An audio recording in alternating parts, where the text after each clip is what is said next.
How is it possible that some people are able to achieve what seems intuitively impossible? Or in other words, how is it possible that some people seem to defy your assumptions every time? For example, take Apple. How is this company always the beacon of innovation year after year after year, and yet it's just a computer company? How is it that Wright brothers were able to discover a single controlled manpower flight mechanism when there were many other teams rooting for the same cause, which were both more qualified and well funded? Well, the answer to this is a simple idea. All great people or organizations follow an exactly same pattern, which is also exactly opposite to what everybody else follows.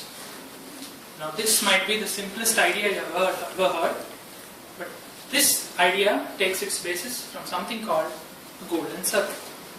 Now, something called a golden circle looks like this. It starts with the why in the center, surrounded by how, and then surrounded by what. Now, everybody in this world knows what they do, 100%. That is, they know what they have to do. There are some people who know how they do it, but there are very few people who know why they do it. If you are getting confused, let me explain further. The why represents motivation, whereas the how represents the process and what represents the product. Now, if you look at this golden circle, there is something. This golden circle is embedded has its roots embedded in biology. If you look at the top-down cross-section of your human brain, you find the outer layer to be formed with the neocortex, inner layer having limbic brain. Now, what the neocortex is responsible for all your analytical thought process, data processing, and has language ability, whereas the inner limbic brains is responsible for human behavior, decision making, and feelings like trust, loyalty, etc. Now, let me compare the two outside-in approaches and inside-out approaches. When you follow the inside-out approach, you merely scratch the what part of the requirement, wherein you just explain the facts, figures, etc. to the person, but that does not drive motivation. Whereas when you follow the inside-out approach, you first motivate the individual and then give facts and figures for the people to rationalize the information you present to them. So, when this is the secret difference between how leaders approach and others approach their work. Now, when you begin with motivation, that is with the why, you talk directly to that part of the brain which drives behavior. Whereas then you give them the facts and figures so that people can rationalize. Now let me give you an example of how this works.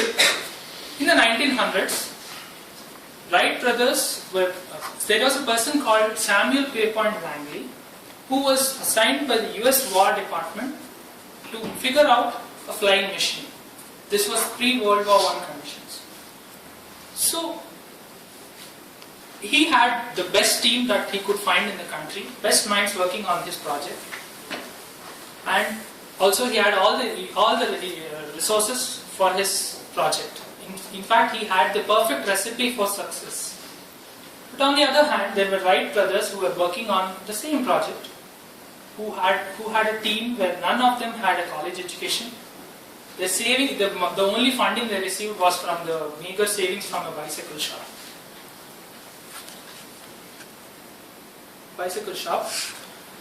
But Wright brothers' team had a purpose. They believed that if they could figure out this flying machine mechanism, then it would change the course of the world.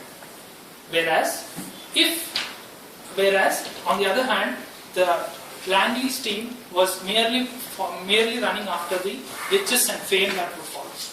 That, in other words, they were only after the result.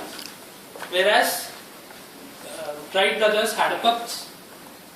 Now, ultimately, on the day when Wright brothers discovered the mechanism, Pierpont Langley quit his job. It was just enough proof to say that Pierpont Langley was only after the result, not after the purpose. Now, people buy what you do, not why you do. So people don't buy what you do; they buy why you do something. That is, and if you don't get people to believe in what you believe, then it is not possible to make them do what you want them to do. That is like buy your product or accept your idea, follow your principle, etc. Now, why is it important for people to believe in what you believe?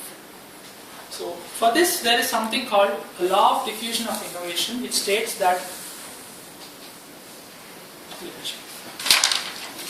this is the way in which all the population is divided, wherein the early part is the innovators, the next part is by early adopters, the early majority, late majority, and the laggards. Now, if you have to achieve wide acceptance of any idea or product, it is important that these early adopters and early majority adopt your idea. And further dwell into this, early adopters are those kind of people who follow their heart those are the people who follow their instincts, who want the world to be in terms of what they believe.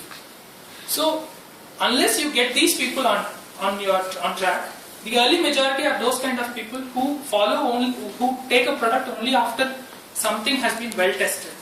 So, it's important that you get these early adopters to adopt your idea so that it gets wide publicity. Finally, leaders are the ones who inspire action out of people, whether it is in families, politics, or organizations. It is important that people follow leaders who they want to follow, not who are made to be followed.